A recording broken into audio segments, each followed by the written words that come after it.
So maybe you can start with explaining who you are and what you do and where. Yes, if you could say your name, where you're based. That won't be on the It will. screen. It might. Yeah. Yeah. Oh, yeah. I'm not sure how. Well, you can say it. You know. Yeah. Just introduce yourself and. You know. And just describe where you are based Yeah. and what you do. Make sure to look at Monique and not Not the at the camera. camera. Yeah. All right. Don't look at the camera. The pigeons. Yeah. So my name is John Franklin, and I have the privilege of overseeing I'm reluctant to call it an organization, but a network of Christians in the arts in Canada called Imago. And what we seek to do is to facilitate opportunities for artists and their creative initiatives to move from dream to reality. We're charitable, and the artists can come under the auspices of Imago and have the benefit of the charitable status and have their project happen. We also put on events, sometimes lectures, conversations, and other sorts of things like that to encourage the artists. And I work out of Toronto, though Imago is national in scope. Can you explain how you know Murray Watts? What's the connection between Imago and Murray? How did you get to know him? And about the Fresik situation. Well, I first knew of Murray Watts, I think probably around 1998 or so. And we made the effort, as I was involved with Imago, to invite Murray to come to Toronto and to give a talk. He also actually wrote a piece for the Imago newsletter around that time as well. And I had connected again with Murray in 2000 at a conference in Cambridge. And it was about that time that he had moved up to Fresik. He told us a little bit about Fresik, and we found it very tempting to think about paying a visit there. And what do you think is the importance of Fresik? What's the significance of a place like Fresik in the north of Scotland? Well, I think there's a lot in our culture, certainly for artists, but for all of us, that drains us of our resources. There's a lot of demands, the stimulation, the demands of our work or urban life particularly. And there's something about the setting at Fresik that is very nurturing to the spirit, and I'll use the word recreation. It recreates us in a way. It brings us back to a place that perhaps we've lost because of the busyness of life in our various settings. So I think the opportunity to be at a place like Fresik, and I'm thinking particularly of artists here, is wonderful.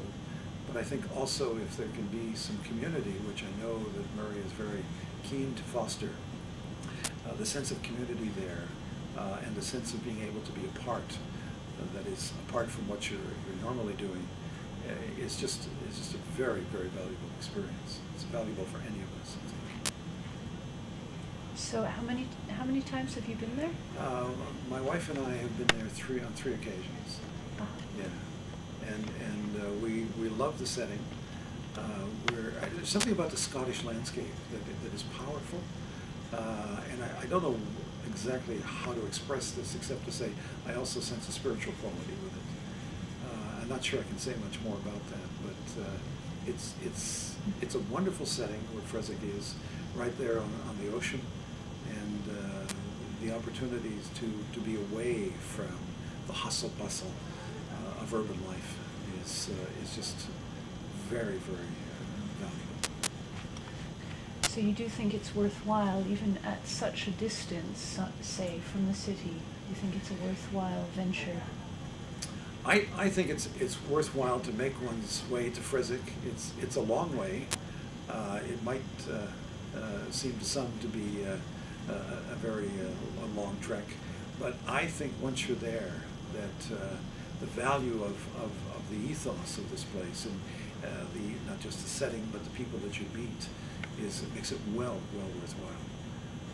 I think it would be great to have some communal opportunities there, where you could be in conversations with others of like mind. That kind of thing, I think, is you can't speak about measuring the value of that. It's just very, very valuable. So could you give maybe a few words in terms of what it symbolizes? You think, in your view, what do you think it symbolizes really for the artist in everyday life? A place like Frezek, what, in just a few words? Well, I think, given that the heart of it, in terms of what it would symbolize, given that at the heart of it is a Christian faith, and I must say one of the things I have enjoyed in our visits there was the little chapel they have in the castle, and being at a service there. But I think that what happens at Frezek is that you're opened up in a fresh way to matters of spiritual life. You're in touch with the natural world.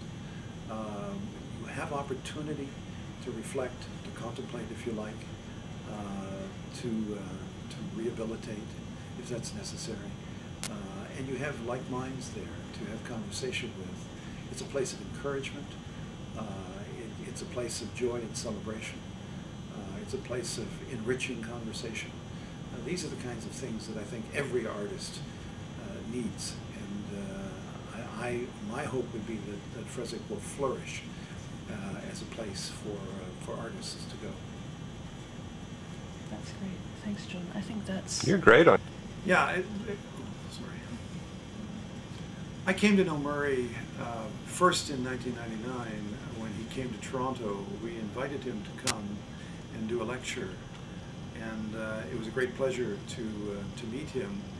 And I don't know if I may tell a brief story, but it turns out that as a child in public school, that it was Murray's uncle who was the principal of the school that I attended.